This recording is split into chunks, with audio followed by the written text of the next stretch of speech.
अहिलेको क्षमाहरू के साह्रो राम्रो हो। जता हेऱ्यो त्यति देख्छु, जता हेऱ्यो त्यति देख्छु। आँखा टटाइसक्यो, देब्रे आँखा पाक्नु भयो भने दाहिने आँखा पाकिसक्यो। धरतीमा उब्जेको कि स्वर्गबाट झरेको कि कालो बादल माथिबाट झरेको अप्सराहरू हो। हेर्नु पनि हेर्नु लट्ठै बनाइदिन्छ हो अहिलेको चम्माहरूले त। नुहाउनु गयो खोलामा, नुहाउनु गएको खोलामा हिजो भेट भयो। बोकेको थिएँ मैले साथमा झोलामा, तर भेट भयो खोलामा। माछा मार्नु जानु पर्ने नुहाउनु गएको खोलामा।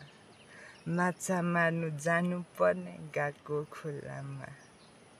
बोक्नु पर्ने फुर्लुङमा माछा झोलामा। बोक्नु पर्ने फुर्लुङमा माछा झोलामा।